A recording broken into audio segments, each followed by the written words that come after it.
ሁለቱ መሪዎች ከፍተኛ ደረጃ ያለው የስትራቴጂክ ትብብርን በተመለከተ ምክር ቤት ፊት ለፊት በካይሮ ከፍተኛ ደረጃ ስብሰባ አካሄዱ። ኢትዮጵያና ኬንያ የጸጥታ ትብብርን ለማሳደግ የመጀመሪያ የጋራ የመከላከያ ኮሚቴ ስብሰባ አካሄዱ። ቻይና ለአነስተኛ ደረጃ ፕሮጀክቶች 200 ሚሊዮን ዩዋን ድጋፍ ለኢትዮጵያ ሰጠች። የኢትዮጵያ እንባ ጠባቂ ተቋም የመንግስት ሰራተኞች ለልማትና ለኤችአይቪ በሚል ከህግ አግባብ ውጪ ደሞዝ እየተቆረጠባቸው መሆኑን አስታወቀ። ሰላም ውድ የአልቦ ዜና አድማጮቻችን፣ የዕለቱ አርዕስተ ዜናዎች ናቸው። ቀጥለን ዝርዝሮቹን እናሰማችኋለን። ላይክ፣ ሸር፣ ሰብስክራይብ በማድረግ እንድትከታተሉን በአክብሮት እንጋብዛለን።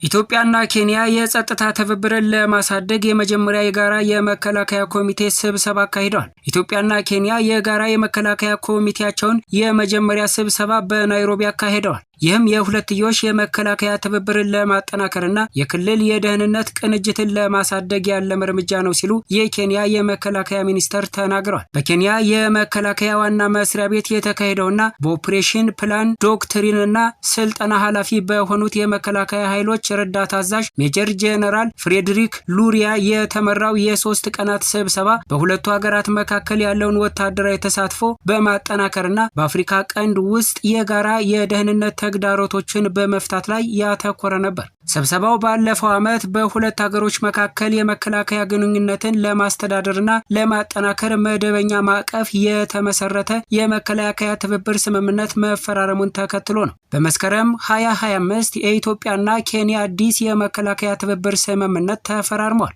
ይህም ኬንያ ነፃነትን ካገኘችበት ዓመት ከ6 አስርት ዓመታት በላይ በኋላ ነው። የኬንያ የመከላከያ ሚኒስተር በስብሰባው ወቅት የጋራ የመከላከያ ኮሚቴ የማጣቀሻ ውሎችን በመውሰዱ ለወደፊት የተቀየረና ዘላቂ ትብብር ቁልፍ እርምጃ እንደሆነ ተናግረዋል። ሜጀር ጄኔራል ሉሪያ በመዝጊያው ክፍለ ጊዜ ንግግር ሲያደርጉ በኬንያና በኢትዮጵያ መካከል ያለውን የረጅም ጊዜ አጋርነት አጉልተው ገልጸው በጋራ መከባበር፣ በጋራ ጥቅምና ለክልል መረጋጋት የጋራ ራዕይ እንደሆነ ገልጸዋል። ሽብርተኝነትን፣ ዓለም አቀፍ ወንጀልን፣ የሳይበር ደህንነት አደጋዎችንና የአየር ንብረት ጋር የተያያዙ ግጭቶችን ጨምሮ ለተለዋዋጭ ስጋቶች የተቀናጀ ምላሽ መስጠት አስፈላጊ መሆኑን አጽንኦት ሰጥተዋል። እንዲሁም ሁለቱም ሀገራት በጋራ ድንበራቸውና በአፍሪካ ቀንድ ሰላምን ለመጠበቅ ያላቸውን ቁርጠኝነት አረጋግጠዋል። ሉሪያ የስለላ መጋራት ውጤታማ የመከላከያ ትብብር መሰረት እንደሆነ አጽንኦት ሰጥተዋል። የቅርብ ቅንጅት እንደ ሽብርተኝነት፣ የጦር መሳሪያ ዝውውር፣ የኮንትሮባንድ ንግድና የሰዎች ዝውውር ያሉ ስጋቶችን ለመከላከል እንደሚረዳም ጠቅሰዋል። በተጨማሪም የጋራ ወታደራዊ ስልጠናና የመከላከያ ኢንዱስትሪ ትብብር እርስ በርስ መስተጋብርን፣ ሙያዊነትን፣ ፈጠራንና ውስን ሀብቶችን በብቃት መጠቀምን ለማሻሻል አስፈላጊ መሆናቸውንም ጠቁመዋል። የኢትዮጵያ ልዑካን በመምራት የውጭ ግንኙነትና ወታደራዊ ትብብር ዋና ዳይሬክተር ሜጀር ጄኔራል ተሾመ ገመቹ ኢትዮጵያ ከኬንያ ጋር የጋራ የደህንነት ትብብር ለማሳደግ ያላትን ቁርጠኝነት አረጋግጠዋል። በተለይ በሽብርተኝነት አውታር መረቦች የሚፈጠሩ ስጋቶችን በመፍታት የጋራ ድንበር ላይ መረጋጋትን ለመጠበቅ የስለላ መጋራት፣ የአሰራር ቅንጅትና ጥምረት አስፈላጊነትን አጽንኦት ሰጥተዋል እና የኬንያ የመከላከያ ኃይሎች በክልል የጸረ ሽብርተኝነት ጥረቶች ውስጥ ያላቸውን ሚናም አምነዋል። ኬንያና ኢትዮጵያ ለረጅም ጊዜ የመከላከያና የደህንነት ትብብርን ጠብቀው ቆይተዋል። በተለይም በድንበር ተሻጋሪ የጸጥታና የሽብርተኝነት ተነሳሽነቶች ላይ። ይህም በአፍሪካ ቀንድ ክፍሎች ውስጥ ስለሚታየው የታጣቂዎች እንቅስቃሴ፣ ህገወጥ ዝውውርና አለመረጋጋት ሰፊ ክልላዊ ስጋቶችን የሚያንጸባርቅ ነው። የግብጽ ፕሬዝዳንት አብደል ፈታህ አልሲሲና የቱርክ ፕሬዝዳንት ሬሲፕ ጣይብ ኤርዶጋን ረቡዕ ዕለት ለሶማሊያ ሉዓላዊነትና ለግዛት አንድነት ያላቸውን ድጋፍ አረጋግጠዋል። የእስራኤልንና የሶማሊያን እውቅና ውድቅ አድርገዋል። ሁለቱ መሪዎች ከግብጽ ቱርክ ከፍተኛ ደረጃ ያላቸው የስትራቴጂክ ትብብር ምክር ቤት ፊት ለፊት በካይሮ ከፍተኛ ደረጃ ስብሰባ አካሂደዋል። ይህም በሁለትዮሽ ግንኙነትና በሶማሊያ፣ በሱዳን፣ በጋዛና በሰፊው መካከለኛው ምስራቅ ባሉ ቁልፍ ክልላዊ ጉዳዮች ላይ ያተኩራል ሲሉ የግብጽ ፕሬዝዳንት ተናግረዋል። ቱርክ ከሶማሊያ ጋር የተያያዙ ውሳኔዎችን አትቀበልም ሲሉ ኤርዶጋን ተናግረዋል። የአንካራ አቋም የሶማሊያን አንድነት በመጠበቅ ላይ ጠንካራ መሰረት እንዳለውም አጽንኦት ሰጥተዋል። እስራኤል የሶማሊያን ግዛት ሉዓላዊነትና የግዛት አንድነት ላይ ያነጣጠረችውን ሶማሊያን እውቅና ለመስጠት የወሰደችውን ውሳኔ አንቀበልም ሲሉ ኤርዶጋን ከስብሰባው በኋላ በተለቀቁት አስተያየቶች መሰረት ተናግረዋል። የግብጽ ፕሬዝዳንት ቃል አቀባይ ሙሐመድ ኤልሼናዊ ውይይቱ በሁለቱ ፕሬዝዳንቶች መካከል የግል ስብሰባን ያካተተ ሲሆን በዚህ ወቅት ትብብርን ማጠናከርና የጋራ የደህንነትና የፖለቲካ ስጋቶችን መፍታት ላይ ተወያይተዋል። ሁለቱም መሪዎች በሶማሊያና በአፍሪካ ቀንድ ላይ ምክክር ለማጠናከር ተስማምተዋል። የክልል መረጋጋትን እንደ የጋራ ኃላፊነት ገልጸዋል። ቱርክና ግብጽ እስራኤል ለሶማሊላንድ እውቅና መስጠቷን በይፋ ውድቅ ካደረጉ የመጀመሪያዎቹ ሀገሮች መካከል ናቸው። ይህ እርምጃ በአፍሪካና በአረብ ዓለም ሰፊ ተቃውሞ ያስከተለ ነው። ከሶማሊያ ባሻገር ስብሰባው በሱዳንና በጋዛ ውስጥ በተከሰቱት ግጭቶች ላይ ያተኮረ ሲሆን ሁለቱም ወገኖች የመረጋጋት የክልል ትብብርና በአገሮች ውስጣዊ ጉዳዮች ውስጥ ጣልቃ ለመግባት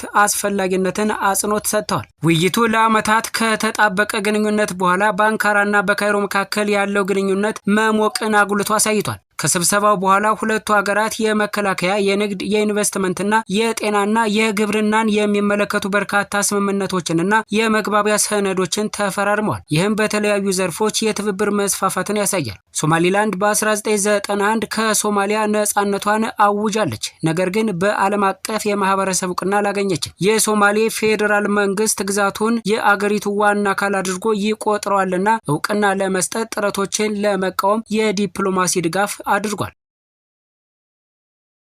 ቻይና ለአነስተኛ ደረጃ ፕሮጀክት 200 ሚሊዮን ዩዋን ድጋፍ ለኢትዮጵያ ሰጠች። ቻይና በአዲስ አበባ በተካሄደው የሁለትዮሽ ስብሰባ በኋላ ፈጣንና ቀጥተኛ ጥቅሞችን ለማድረስ የታለሙ አነስተኛ ደረጃ ፕሮጀክቶችን ለመደገፍ 200 ሚሊዮን የሬንሚንቢ የልማት ትብብር ድጋፍ ለኢትዮጵያ ሰጥታለች። የእርዳታ ስምምነቱ የተፈረመው የኢትዮጵያ የፋይናንስ ሚኒስቴር እንደገለጸው የኢትዮጵያ የፋይናንስ ሚኒስትር አህመድ ሸዴና የቻይና አምባሳደር ቼን ሃይ ከተወያዩ በኋላ ነው። በስብሰባው ላይ የተደረጉ ውይይቶች በሁለቱ ሀገራት መካከል ቀጣይና የወደፊት የትብብር ዘርፎችን አካተዋል። አህመድ ሸዴ ኢትዮጵያ ቻይና በህዝብ ፕሮጀክት ፋይናንስና በውጭ ቀጥተኛ ኢንቨስትመንት በኩል የምታደርገውን ቀጣይነት ያለው ድጋፍ እንደምታደንቅና መንግስት ለረጅም ጊዜ የቆየውን አጋርነት ለማጠናከር ያለውን ቁርጠኝነት አረጋግጠዋል። በተጨማሪም የኢትዮጵያን አዲስ ዓለም አቀፍ የአየር ማረፊያ ጨምሮ ቅድሚያ የሚሰጣቸውን የልማት ፕሮጀክቶች በፋይናንስ ረገድ ሰፊ ትብብር እንዲደረግ ጥሪ አቅርበዋል። ቻይና የኢትዮጵያን የልማት ጥረቶች መደገፏን ትቀጥላለች። ይህም በኤአይ ሉዓላዊ ሞዴልና አፕሊኬሽን ፕሮጀክት ላይ ትብብር፣ በኢትዮጵያ ጅቡቲ የባቡር መስመር ላይ ተጨማሪ ስራዎችንና ለአፍሪካ አጠቃላይ የልማትና የኢኮኖሚ አጋርነት ስምምነት ስር መሳተፍን ያካትታል። የ200 ሚሊዮን ዩዋን እርዳታ ሁለቱ ወገኖች ትንንሽ ግን ውብ ብለው የገለጿቸውን ፕሮጀክቶች ለመደገፍ ይውላል። ይህ ቃል ቻይና ፈጣንና ተጨባጭ ውጤቶችን ለማምጣት የተነደፉ የታለሙ ተነሳሽነቶችን ለማመልከት ትጠቀምበታለች። የኢትዮጵያ እንባ ጠባቂ ተቋም የመንግስት ሰራተኞች ለልማትና ለኤችአይቪ በሚል ከህግ አግባብ ውጪ ደሞዝ እየተቆረጠባቸው መሆኑን አስታወቀ። የኢትዮጵያ እንባ ጠባቂ ተቋም በ2018 በጀት ዓመት በ6 ወራት ውስጥ በእቅዳቸው ከያዛቸው ተግባራት መካከል በ20 ጉዳዮችና በ46 ተቋማት ላይ ቁጥጥር አድርጓል። በተደረገው ቁጥጥር በተለዩት በ100 የአሰራር ክፍተቶች ላይ ስምምነት የተደረሰባቸው ግኝቶች ናቸው። በዚህም አንደኛው በፌዴራልና በተመረጡ ክልሎች በማዕድን ዘርፍ ላይ ፈቃድ መስጠት፣ ማደስና ማገድ ጋር በተያያዘ የሚታዩ የመልካም አስተዳደር ችግሮች ዙሪያ የተከናወነ ቁጥጥር መሆኑን የኢትዮጵያ እንባ ጠባቂ የህዝብ ግንኙነት ስራ አስፈጻሚ የሆኑት አንላይ ወርቁ ተናግረዋል። በዚህም ከተለዩ ክፍተቶች መካከል በአንዳንድ ክልሎች በማዕድን ዘርፍ ፈቃድ አሰጣጥ አንጻር ከተሰጣቸው ስልጣንና ተግባር ውጪ ፈቃድ የሚሰጡበት ሁኔታ መኖሩን፣ ይህንንም ለመግታት በፌዴራል በኩል የተሰራው ስራ በቂ አለመሆኑ ተጠቁሟል። በተለይም በአማራና በትግራይ ክልሎች በብረት ማዕድን፣ ሌላው በአንዳንድ ክልሎች ከፌዴራል አዋጅ በሚጻረር መንገድ የራሳቸውን አዋጅ፣ ደንብና መመሪያ የሚወጡበት አካሄድ መኖሩም ተነግሯል። ሁለተኛው በፌዴራልና በተመረጡ ክልሎች በሲቪል ሰርቪስ መስሪያ ቤቶች የመንግስት ሰራተኞች ከህግ ውጪ የሚፈጸሙ ቅጥር፣ ደረጃ እድገትና ዝውውር እንዲሁም የደሞዝ መቆረጥ ጋር ተያይዞ የሚፈጸሙ አስተዳደራዊ በደሎች መሆናቸውም ተገልጿል። በዚህም የሰራተኞች የወር ደመወዛቸው በወቅቱ አለመከፈሉና በፐርሰንት እንደሚከፈል፣ ቀሪ ክፍያቸው ደግሞ አሁንም ድረስ በተለያዩ ክልሎች በአንዳንድ ዞኖችና ወረዳዎች ያልተከፈላቸው ሰራተኞች ላይ የአስተዳደር በደል እየተፈጸመ ነው ተብሏል። አክለውም የመንግስት ሰራተኞች ለተለያዩ የልማት ስራዎች በሚል የኤችአይቪ የልማት ማህበር በሚል ያለ ሰራተኛ ፈቃድ እየተቆረጠባቸው መሆኑ፣ ከህግ አግባብ ውጪ በአንድ የስራ መደብ መታወቂያ ቁጥር ከአንድ በላይ ቅጥር እየተፈጸመ መሆኑ የኢትዮጵያ እንባ ጠባቂ የህዝብ ግንኙነት ስራ አስፈጻሚ የሆኑት አንላይ ወርቁ ጨምረው ተናግረዋል። ውድ የአልቦ ዜና አድማጮቻችን ለዛሬ ያዝናቸው ዜናዎች እነዚህ ነበሩ። በሌሎች ዜናዎች እስክንገናኝ ድረስ መልካም ቀን።